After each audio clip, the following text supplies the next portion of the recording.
Hello, I'm Keren Michael from Israel, and I'm going to present a study conducted with Gadlit Yadai Ventura on social support, commitment, and burnout among employees of service organizations.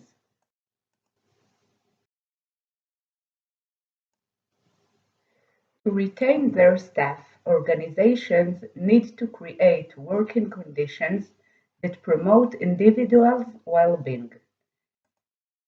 Strengthening employees' well-being and resources may prevent illnesses, tardiness, and absence. Therefore, it is beneficial for both employees and organizations' productivity.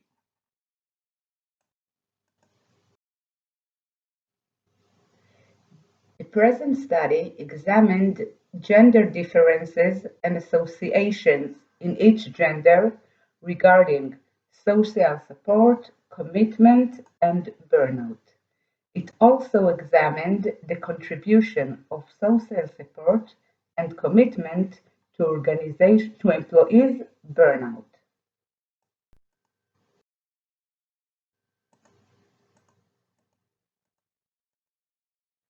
We conducted a cross-sectional study using quantitative methods. The participants were 294 service organizations employees. Regarding gender, 58% were male. Their age ranged from 80 till 71. Mean age was 34. Most of the participants were not married, less than 3 years in the organization, and in a permanent occupational status. Social support was assessed by 16 items representing four aspects: family, friends, significant other, and colleagues, evaluating the level of perceived support on a 7-point Likert scale. An example items for each dimension is presented in the slides. You can also see the means, ranges, and internal reliabilities.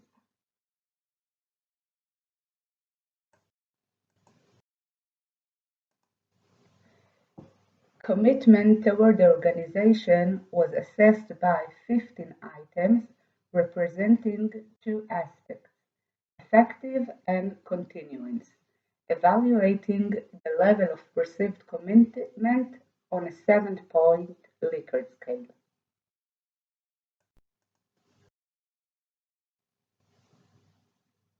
Burnout was assessed by the MBI, consisted of 21 items, evaluating the level of perceived burnout on a 7-point Likert scale. As expected, factor analysis yielded 3 dimensions of burnout: exhaustion, 9 items, depersonalization, 4 items, and accomplishment, 8 items.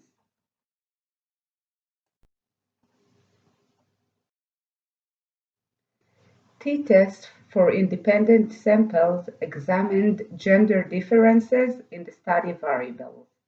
As shown, men reported receiving less support than women from family, friends, and significant others in their life.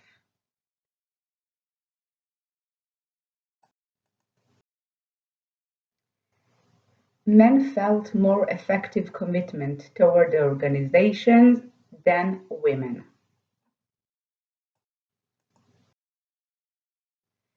Men felt more burnout than women in terms of depersonalization.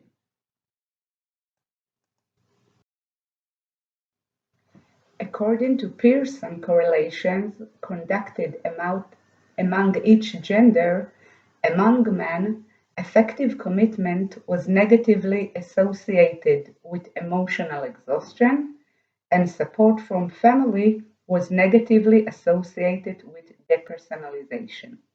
Among women, effective commitment was negatively associated with emotional exhaustion, support from and support from friends was negatively associated with the personalization, and support from friends and colleagues were positively associated with personal accomplishment.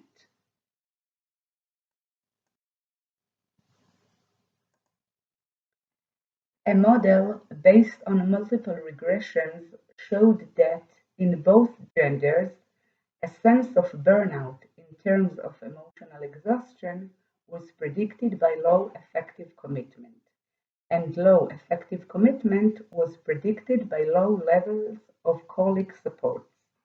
Among men, a sense of burnout in terms of their personalization was predicted by low support from family, and low continuance commitment was predicted by high level of colleague support.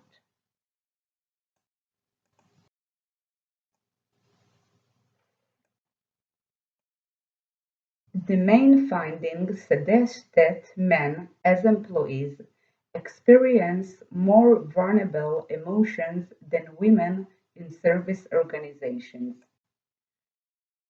Regarding burnout predictors, efforts to promote socio-emotional variables should be encouraged to help relieve work burnout affecting both employees and organizations. Thank you very, very much for listening.